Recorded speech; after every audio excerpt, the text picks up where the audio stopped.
How does Islam view Jews? How do they view Jews living in the land of Israel? Well, there may be a sad truth here. Listen in and let's share some thoughts together. It is an existential affront that the Jewish state exists in the Middle East. So look at all other religious minorities across Arabia. Egypt used to be completely Coptic Christian, 100%, many hundred years ago. Today there are 10% Copts left. What happened to those Copts? There used to be tons of Christians in Syria. What happened to those Syrians? There used to be tons of Christians in Lebanon. There still are some, about 30, 35%, but Lebanon used to be a majority Christian country. So the goal of Islam, not individual Muslims, right? Again, I don't need to preface by saying there are millions and millions of lovely, kind, peaceful Muslims. Of course there is. But Islam as an ideology, does it tolerate others? Well, we have 1,400 years of history that either says it does or it doesn't, right? We don't have to watch TikTok videos. And nothing could be clearer than what the words of Muhammad were, the prophet of Islam, who said that you need to rid Arabia of Christians, but certainly the Jews. So the existence of the land of Israel is an affront to that. One more point, I'll cede the floor back to you. In Islam, there's a concept called Dar al-Islam and Dar al-Harb. That means the house of Islam and the house of war. Anything that's under the Islamic control is good. Anything that's yet to be under Islamic control is under the house of war. Once a territory is under Islamic control and you lose it, you have to get it back. It is your dominion forever. This is why, for example, Andalusia, which was at one point controlled, which is in current Spain, which was controlled by the Moors, an Islamic conquistador, a lot of jihadists will say, inshallah, we have to reconquer Andalusia. It is our land, because once it's under... So Israel existentially cannot exist. So why am I saying all this? You can't have peace if you have the other side that truly never wants for you to exist.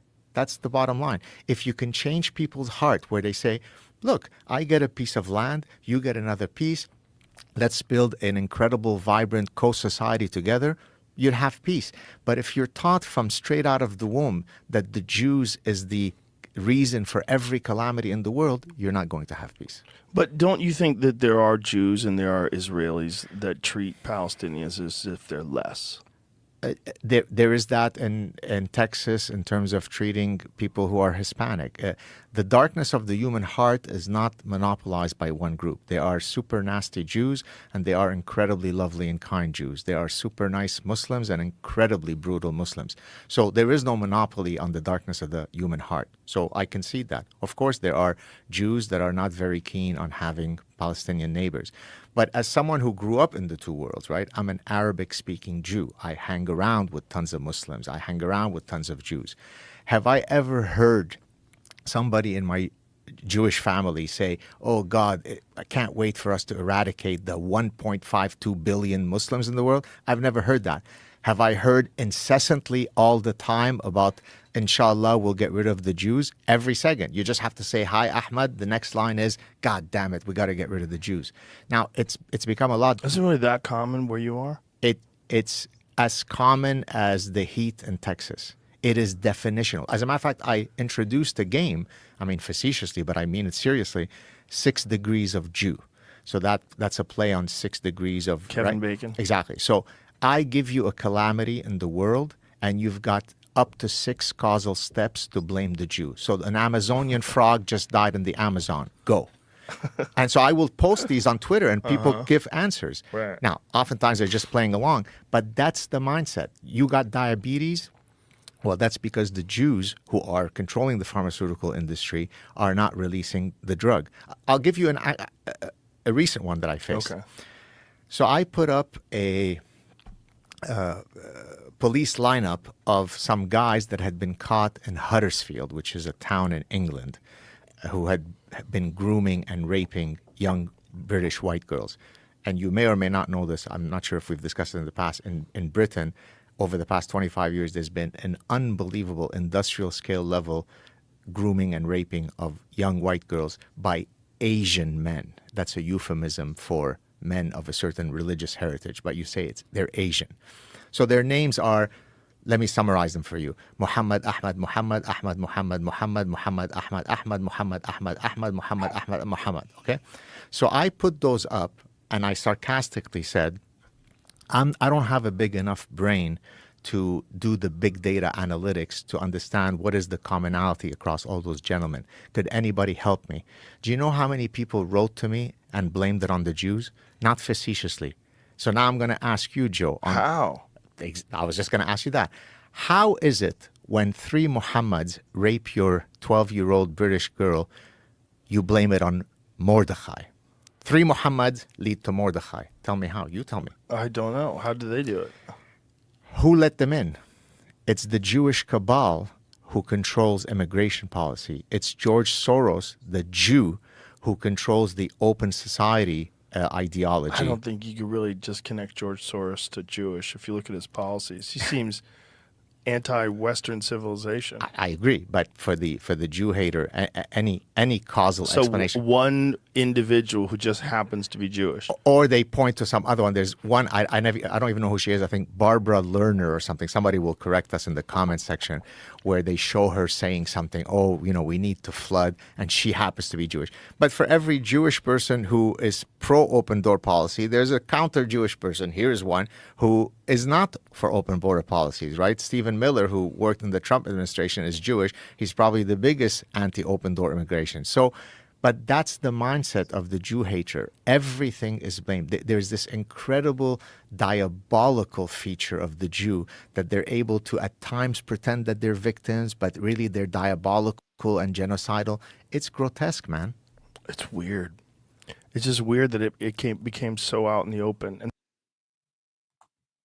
And Wow, that was pretty fascinating. So Islam ideology doesn't tolerate something that's not of Islam. Now, for those who are fanatical about it, so then they take it to the nth degree, and of course, they want to eradicate any Jew that lives in Israel. But of course, it won't stop there, because I guess any Jew is potentially able to live in Israel and could be a threat to them. In any case, you have to rid all of Arabia, anything that is against Islam. So Muhammad says, we have a problem.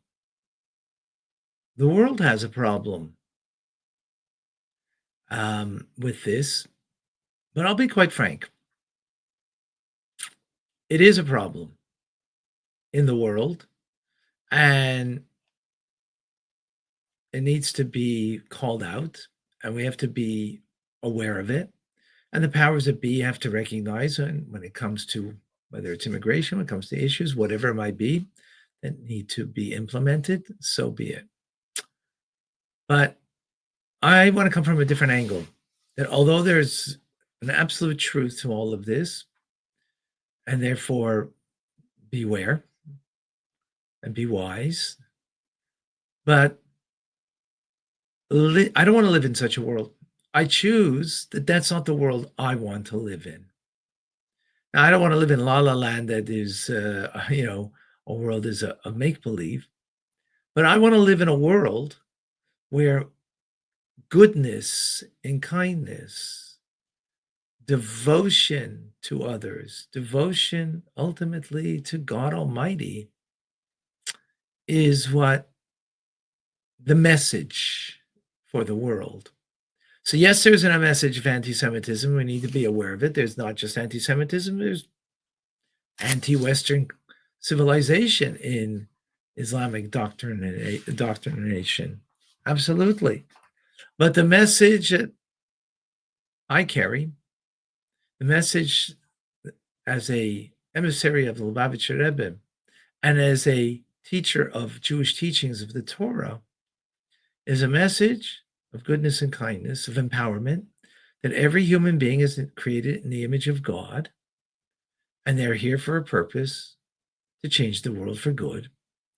Now, for those who, in the meantime, don't recognize it, on the contrary, they want to wreak havoc, okay, so we've got to deal with darkness We've got to deal with evil by eradicating evil. But eradicating evil is not what we're about, not what the Jewish people are about, not what the Torah is about, and not the message that I would like to share with you. Yes, we need to do that. And if there's a war, and if there's unfortunate innocent lives that are lost because you have to eradicate the evil of Hamas and they hide themselves amongst the people, that's, the unfortunate part of war. But the real message is of empowerment, of that we all have a common goal to move forward, to change the world for good. Every non-Jew has the 7 Noahide laws of engagement, fulfillment of what God Almighty wants and needs and cares that you should fulfill based on the Torah teachings. And that every Jew has the 613 commandments, biblical commandments of the Torah, the rabbinic law, and Jewish life that we need to lead. Torah mitzvahs of doing good. And that's the focus. So although Gad Saad says the Saad truth, there is a truth there, but it's not God's truth. God's truth is, let's come together to do more good in the face of all of this evil. I don't think I'm not contradicting anything that was said at all, because there's such truth to what was said. But the focus that I would like to bring after all of this is, let's engage together. And I invite you in that engagement to study together the Tanya. Classes every day that I give, 9:30 a.m. Eastern Standard Time. Right here on YouTube, Tanya Rabbi, youtube.com/Tanya Rabbi. You can find it on other platforms, Facebook and Instagram. And together be empowered with these teachings that will allow you not to control others, but to learn how to have mastery over yourself, how to have mastery over every willful thought, every word that you say, every action that you take. That's the path forward that we can engage in, journey together, and grow together. And again, change the world for good. Bring the final redemption. Mashiach now. Join me.